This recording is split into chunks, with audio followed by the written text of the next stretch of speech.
Hello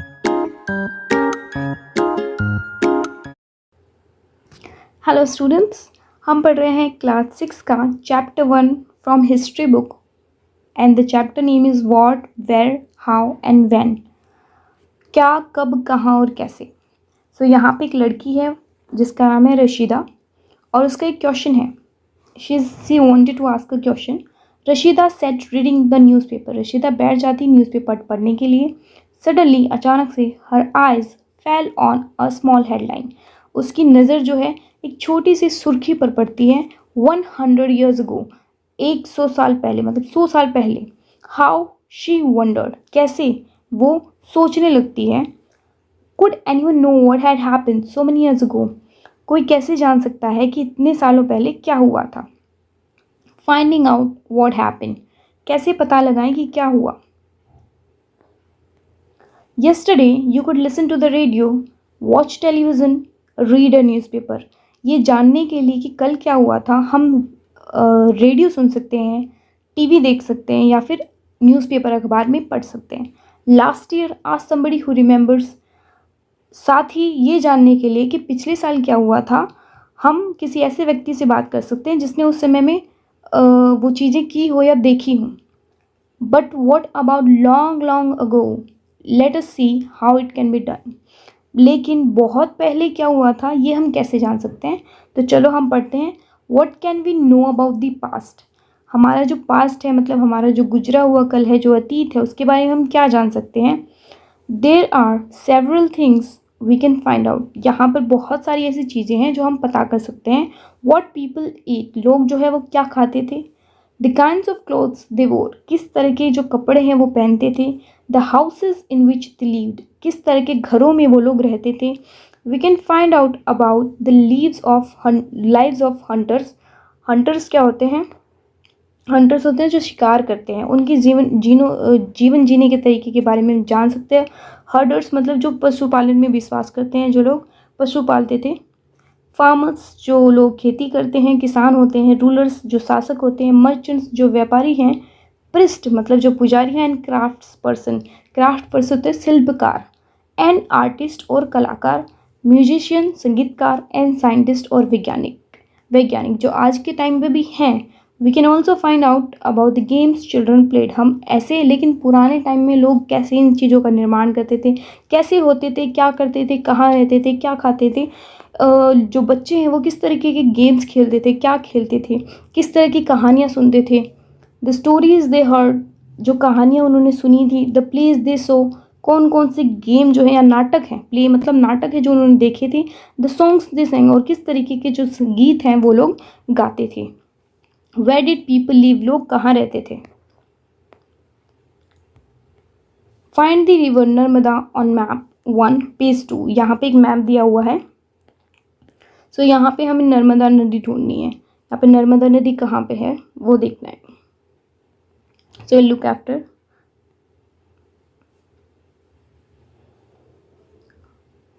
People had lived along the bank of this river for several thousand years ago.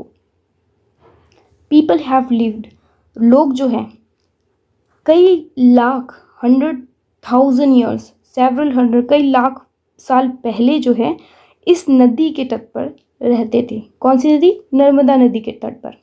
Some of the earliest people, उनमें से कई लोग जो पहले, बहुत पहले रहते थे। हु लिव्ड हियर, जो वहाँ पे रहते थे, वो स्किल्ड गैदरर्स। स्किल्ड गैदरर्स का मतलब होता है कुशल संग्राहक थे, मतलब जो चीज़ें हैं ना उनको इकट्ठा करते हैं ना, उसको कहते हैं संग्राहक। That is people who gathers their food, that is जो कि क्या होते हैं? गैदर्स, लोग जो इकट्ठा करते हैं देयर फूड, अपना भोजन। दे न्यू, वो जानते थे। About the vast wealth of plants in the surrounding forest, जो आसपास के जंगल थे उनमें वास्ट वेल्थ मतलब बहुत ज़्यादा, बहुत विशाल जो वेल्थ, संपदा थी प्लांट्स, पौधों के बारे में, उनके बारे में वो परिचित थे। एंड कलेक्ट्स रूट्स, और उनकी जो जड़ हैं वो उनको कलेक्ट, इकट्ठा करते थे। फ्रूट्स, फलों को इकट्ठा करते थे। And other forest produced for their food, और कुछ ऐसे जंगल जो उन खाना उत्पन्न करने के लिए, जैसे फ्रूट्स हो गए, तो फ्रूट्स वाले पेड़ जो हो गए वो लोग उनको इकट्ठा करते थे। दे ऑल्सो हंटेड एनिमल, वो जानवरों का शिकार भी किया करते थे। Now find the Sulaiman and Kirthar hills to the north west. अब जो है नॉर्थ वेस्ट होता है उत्तर पश्चिमी इलाका, वहाँ पर सुलेमान और किरथर पहाड़ियाँ, जो हिल्स होते हैं पहाड़ियाँ, उनके बारे में पता लगाओ। सम ऑफ द एरियाज, कुछ इलाके ऐसे थे या क्षेत्र कह सकते हैं, where women and men first begin to grow crops, जहाँ पे आदमी और औरतें उन्होंने पहली बार ग्रो क्रॉप्स, क्रॉप्स मतलब फसल उगाना शुरू किया था। सच एज, जैसे कि wheat and barley about 8,000 years ago are located here, मतलब 8,000 साल पहले लोग जो थे वहाँ पे वीट होता है गेहूँ, और बार्ले होता है जौ की फसल उगाना उन्होंने सबसे पहले शुरू किया था। People also began rearing animal like sheep, goat, cattle and lived in villages. लोगों ने जो है, जो जैसे कि भेड़ हो गई, बकरी हो गई, गाय बैल हो गए, ऐसे जानवरों को पालना शुरू कर दिया था। एंड लिव्ड इन एनिमल, और वो गाँव में रहते थे। Locate the Garo hills to the north east and the Vindhyas in central India. तो गारो हिल्स जो है उत्तर पूर्व में है, एंड सेंट्रल इंडिया मतलब मध्य भारत में विंध्यास है। These were some of other areas where.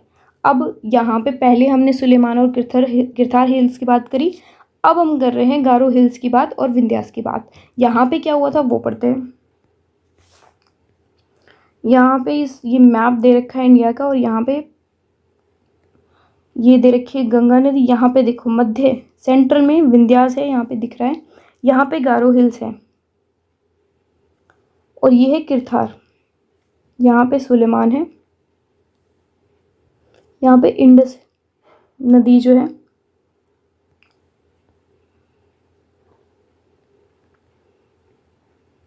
Okay. So let's move further. अब यहाँ पे बताया है कि यहाँ पे इन दो जगह पे, विंध्या में और गारो हिल्स में, यहाँ पे क्या होता था, एग्रीकल्चर डेवलप्ड, यहाँ पे कृषि की खेती हुई थी, कृषि का विकास हुआ था। The places where rice was first grown are to the north of the Vindhyas. सबसे पहले चावल की खेती जहाँ शुरू हुई थी वो था विंध्य के उत्तर में। नॉर्थ मतलब उत्तर, जो ऊपर का इलाका होता है ना, this is east, west, north and the north, wait, let me just do this. This is east, west, north and this is south. तो यहाँ पे नॉर्थ में मतलब इस इलाके में जो है शुरुआत हुई थी चावल की खेती की।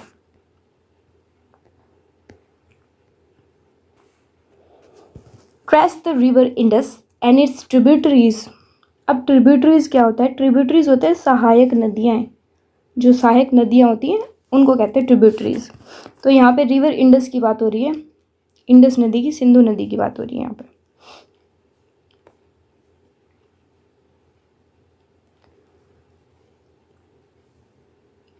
Tributaries are smaller river that flow into a large river. जो सहायक नदियाँ क्या होती हैं, जो एक बड़ी नदी में मिल जाती हैं, उनको कहते हैं दैट फ्लो, मतलब जो बहती हैं एक बड़ी नदी के साथ मिलकर। अबाउट 4700 ईयर्स अगो, लगभग 4700 साल पहले, some of the earliest cities flourished on the banks of these reverse.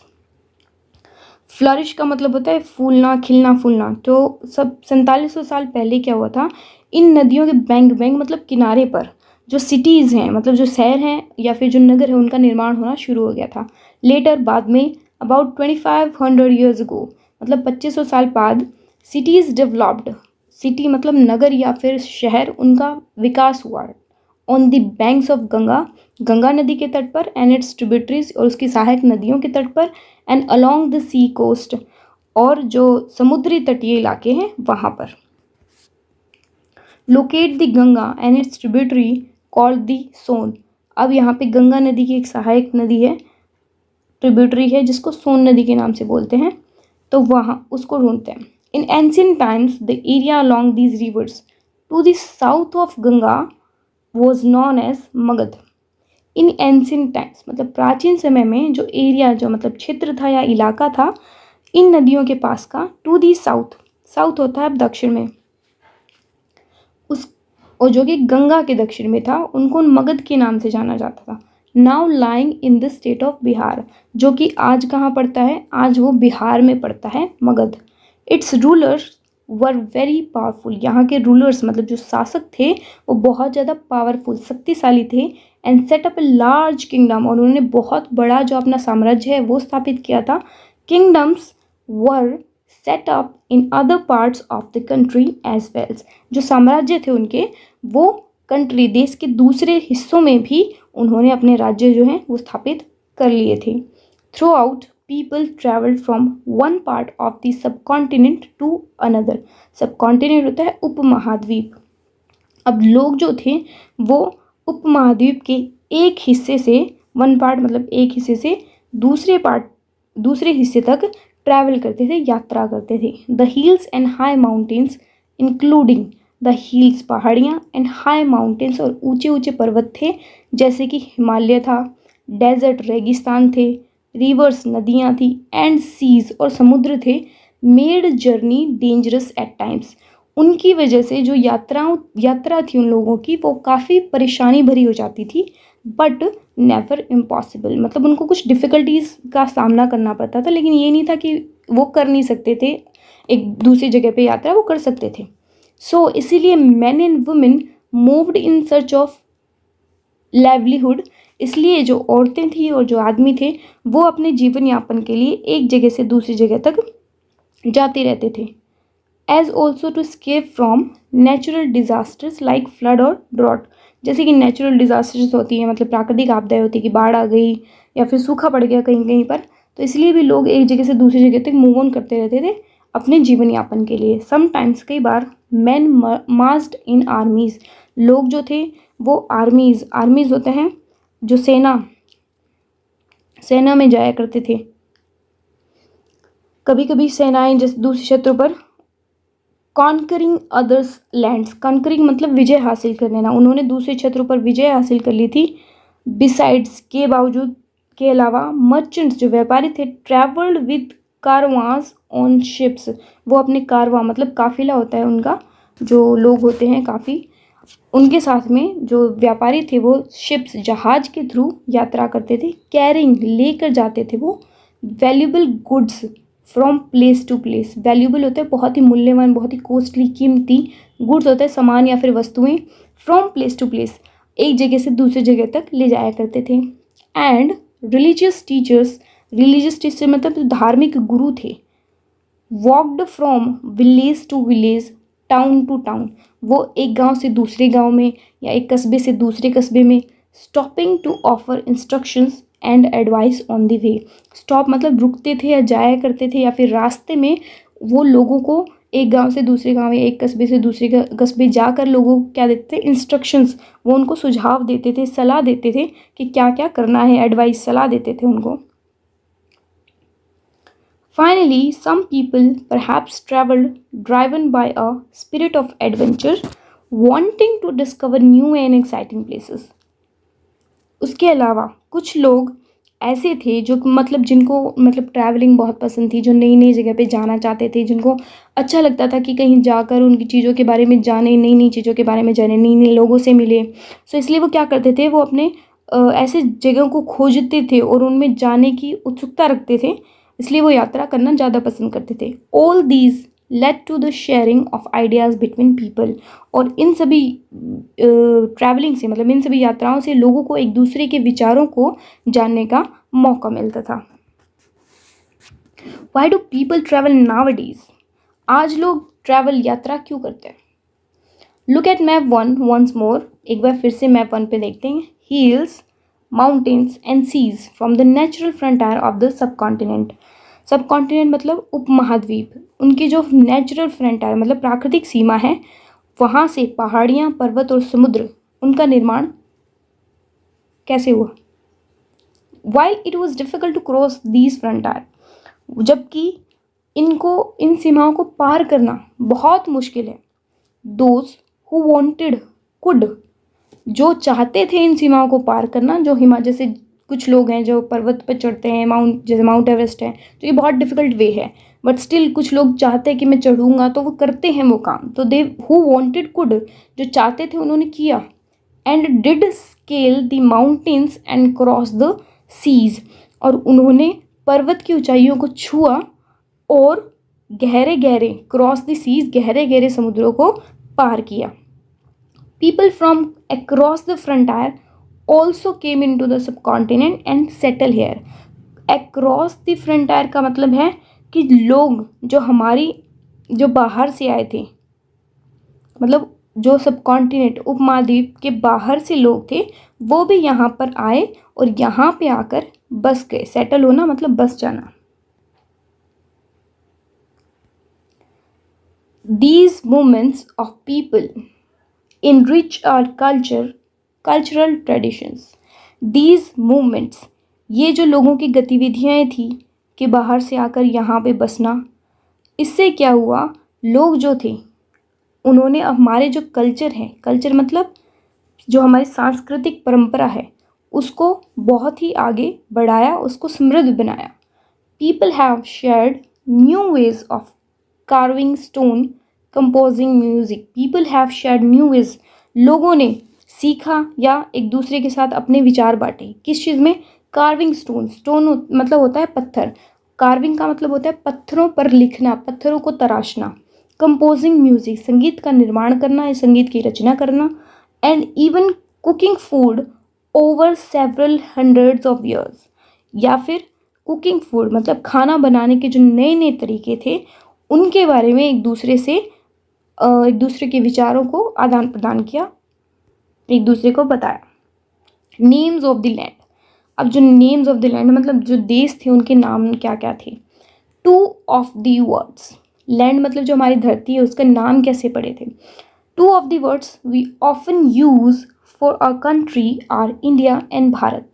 दो ऐसे शब्द हैं जो प्राय हम अपने देश के लिए यूज़ करते हैं. उनमें से एक है इंडिया और दूसरा है Bharat. The word India comes from the Indus called Sindhu in Sanskrit, जो कि एक नदी का भी नाम है, सिंधु नदी. तो हमने ये नाम सुना है कि इंडस रिवर मतलब सिंधु नदी, कि हमारा जो देश है उसका नाम जो है वो सिंधु नदी के नाम पर पड़ा था, जो कि संस्कृत में इसको सिंधु कहते हैं और इंग्लिश में कहते हैं Indus. Find Iran and Greece in your atlas. आप अपने एटलस में ईरान और ग्रीस को ढूंढे. ईरान और ग्रीस है, ईरान और यूनान कहते हैं जिसको. तो Iranian and the Greeks who came through the north waste about 2500 years ago. जो ईरान के लोग थे जो कहाँ से आए थे, नॉर्थ वेस्ट. नॉर्थ वेस्ट होता है उत्तर पश्चिम. जो 2500 साल पहले उत्तर पश्चिम की ओर से आए थे ईरानी और यूनानी, उन्होंने and were familiar with the Indus, जो कि जानते थे, फैमिलियर मतलब जानकार होना, विद द इंडस, इंडस के नाम से जो जानते थे इस सिंधु को. कॉल्ड इट द हिंदोज और द इंडोज. उन्होंने इसको क्या बुलाया, हिंदोज या फिर इंदोज. एंड द लैंड, और जो उसकी धरती थी, जो आसपास का इलाका था, भूमि थी, और टू द ईस्ट उसके पूर्व में, द रिवर जो नदी थी वो कॉल्ड इंडिया. नदी के आसपास की जो भी भूमि थी उसको इंडिया का नाम दिया गया. द नेम भारता was used for a group of people who lived in the north waste. जो ये भारत नाम जो है वो किसके द्वारा यूज़ किया, वो लोग जो थे जो कहाँ रहते थे, नॉर्थ वेस्ट. नॉर्थ वेस्ट मतलब उत्तर पश्चिम में लोगों का एक समूह था, ग्रुप ऑफ पीपल, लोगों का समूह था. उन्होंने इसको भारत का नाम दिया था. And who are mention in the Rigveda. अब हमारे संस्कृत हमारे देश के जो 4 वेद हैं, तो सबसे पहला वेद है ऋग्वेद, जो सबसे प्राचीन सबसे पुराना वेद है. दूसरा है यजुर्वेद, तीसरा है सामवेद और चौथा है अथर्ववेद. तो यहाँ पे सबसे प्राचीन जो वेद है उसके बारे में बात की गई है, जो कि है ऋग्वेद. तो ऋग्वेद में ये जो सारी चीज़ें हैं इसका वर्णन है। The earliest composition in Sanskrit, जो कि संस्कृत में लिखा हुआ उल्लेख है, dated to about 3500 years ago, later it was used for the country, जो कि लगभग 3500 साल पुराना है। सबसे प्राचीन लेख, सबसे पुराना लेख है, उसमें इसका वर्णन किया गया है और इसको बाद में मतलब कंट्री, देश ने अपने लिए यूज़ किया, जिससे उन्हें बहुत सारी चीज़ों के बारे में पता चला। Finding out about the past, अब हम हमारे अतीत के बारे में पता करते हैं। There are several ways of finding out about the past, बहुत सारे तरीके हैं जिनसे हम हमारे अतीत के बारे में जान सकते हैं। One is to search for and read books that were written long ago, उनमें से एक तरीका है कि हम जो किताबें हैं जो बहुत पहले लिखी हुई थी उनको उनमें कुछ ढूंढें या फिर उनको पढ़ें। दीज आर कॉल्ड मैन्यूस्क्रिप्ट्स, इन किताबों को मैन्यूस्क्रिप्ट्स कहा गया है, हिंदी में इनको कहते हैं पांडुलिपि, बिकॉज क्योंकि दे वर रिटन बाय हैंड। इनको मैन्यूस्क्रिप्ट्स इसीलिए कहा गया है क्योंकि ये जो हैं हाथ से लिखी हुई है। This comes from the Latin word menu, ये जो शब्द है मैन्यूस्क्रिप्ट्स, ये एक शब्द लैटिन शब्द से आया है जिसका मतलब होता है मेनू, और मेनू का हिंदी मतलब होता है हाथ, मीनिंग हैंड, मतलब हाथ। These were usually written on palm leaf और on the specially prepared bark of a tree, bark होता है पेड़ की छाल, known as the birch which grows in the Himalayas. अब ये आए कहाँ से हैं? ये जो पांडुलिपियाँ थी, मतलब ये जो मैन्यूस्क्रिप्ट थी, ये कहाँ पर लिखी गई है? ये है पाम ट्री, पाम लीव्स, मतलब ताड़ पत्र पे लिखी गई है, जो कहाँ मिलते हैं? जो हिमालय क्षेत्र में जो बिर्च है, जिसको कहते हैं भुर्ज नाम का एक पेड़ है, वहाँ पर ये, जिसको हम भोजपत्र कहते हैं, इसका वेट अ सेकेंड, इस तरीके का होता है भोजपत्र, बहुत ही पतला कागज सा होता है ये। इस पर संस्कृत से उल्लेख किए जाते हैं, जो आज ये टेम्पल्स, मंदिरों में मिलते हैं या मठों में मिलते हैं, वहाँ पर इनका उल्लेख किया जाता है। ओवर द ईयर्स क्या हुआ कि हम इतने सालों में many manuscripts were eaten away by insects, इनमें से कई जो पांडुलिपियाँ थी वो इंसेक्ट, मतलब जो कीड़े थे, उनको खा चुके थे। सम वर डिस्ट्रॉयड, इसलिए वो नष्ट हो चुकी थी। बट मैनी, लेकिन कई, हैव सर्वाइव्ड, जो आज भी बची हुई हैं, often preserved in temples and monasteries, monasteries होता है मठ और टेम्पल्स होते हैं मंदिर, जो आज भी मंदिरों में रखी हुई हैं।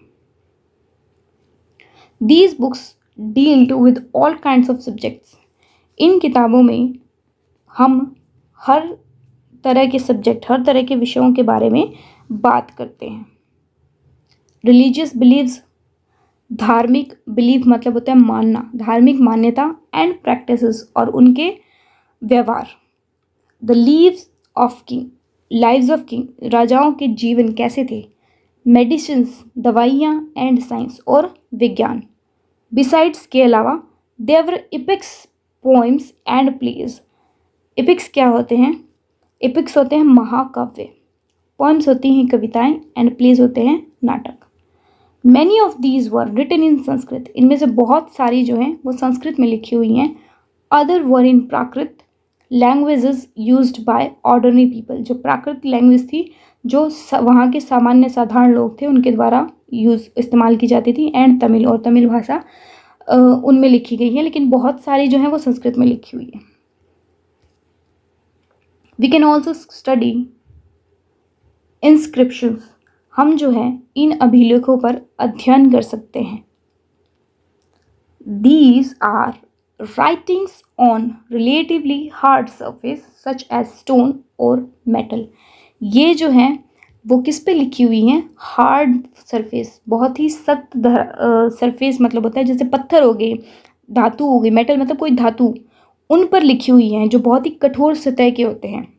जैसे कि पहले लोग जो थे वो पत्थरों पर लिखवाते थे, क्योंकि अगर कागज़ पे लिखवाया या फिर किताबें होती नहीं थी तो लोग पत्थरों पर तराशते थे अपने शब्दों को, ताकि वो हमेशा हमेशा तक मतलब रहें। समटाइम्स, कई बार, kings got their orders inscribed so that people could see. कई बार जो राजा थे वो आदेश देते थे कि उनके जो शब्द हैं, उनके जो विचार हैं, उनको देयर ऑर्डर मतलब उनके जो आदेश हैं उनको पत्थरों पर तराशा जाता था, ताकि लोग उनको देख सकें, रीड पढ़ सकें, एंड ओबे दैम और उनको उनका पालन कर सकें। There are other kinds of inscriptions as well. वहाँ पर दूसरे तरह के उल्लेख भी थे, जैसे कि वेर मैन एंड वुमेन, जहाँ पे औरतें और आदमी जो थे, इंक्लूडिंग किंग्स एंड क्वींस को शामिल करके, मतलब राजा महाराजा के अलावा जो आदमी और लोग थे, लोग और औरतें थी, रिकॉर्डेड व्हाट दे डिड। वो जो उन्होंने अगर कुछ अच्छा काम किया था लाइफ में, अगर उन्होंने किसी चीज़ पर विजय हासिल की थी, तो उस चीज़ को भी वो पत्थरों पर तराशते थे। फॉर एग्जाम्पल, उदाहरण के लिए, kings often kept records of victories in battles. राजा जो थे वो रिकॉर्ड रखते थे, जैसे विक्ट्री मतलब जीत का, जो बैटल्स, युद्ध में युद्ध करते थे वो और कहीं जीत जाते थे तो उसका उल्लेख वो पत्थरों पर करवाते थे। Can you think of the advantage of writing on a hard surface and what could have been the difficulties? क्या आप बता सकते हैं कि किसी हार्ड सरफेस के, मतलब किसी कठोर सतह पर लिखना कितना मुश्किल होगा, और उसके एडवांटेज मतलब उसके लाभ क्या होंगे, एंड कौन कौन सी कठिनाइयाँ उनको फेस करनी पड़ती होंगी।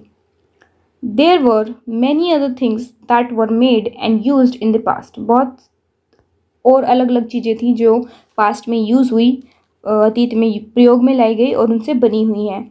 Those who study these objects are called archaeologist. वो लोग जो इन चीज़ों को पढ़ते हैं, मतलब जिनको पास्ट अतीत की चीज़ों पर अध्ययन करना पसंद होता है, वो उनको आर्कियोलॉजिस्ट कहा जाता है, और हिंदी में इसको कहते हैं पुरातत्विद।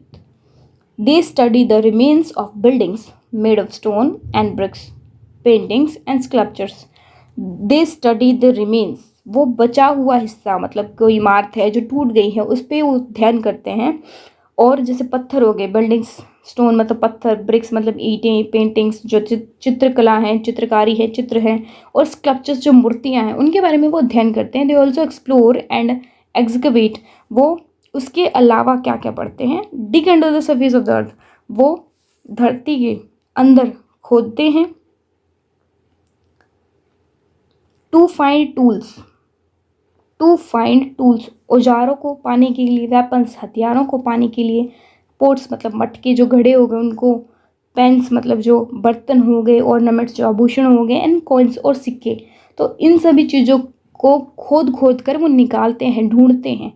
सम ऑफ दीज ऑब्जेक्ट्स में be made of stone, other of bones. उनमें से कुछ जो चीज़ें हैं वो बनी हुई हैं किससे? स्टोन्स पत्थरों से, बोन्स हड्डियों से, बेक्ड क्ले मतलब पक्की मिट्टी जिसको कहते हैं, मतलब जो चिकनी मिट्टी होती है उसको पकाकर जैसे आप घड़ा बनाते हो वैसे ही, और मेटल या फिर कई धातुओं से। Objects that are made of hard imperishable substances, ऐसे चीज़ें जो बनी हुई हैं कहाँ, किससे? हार्ड, बहुत ही सख्त, और इम्पेरिशेबल सब्सटेंसेस, और ऐसे सब्सटेंस जो इम्पेरिशेबल मतलब जल्दी से नष्ट ना हो सके, usually survive for a long time. वो क्या होते हैं? बहुत लंबे समय तक सर्वाइव करते हैं, मतलब रहते हैं, मतलब जल्दी से नष्ट नहीं हो सकते ऐसी चीज़ें। तो इस वीडियो में हम यहाँ तक ही पढ़ने वाले हैं। नेक्स्ट वीडियो में हम ये चैप्टर कंप्लीट पढ़ेंगे।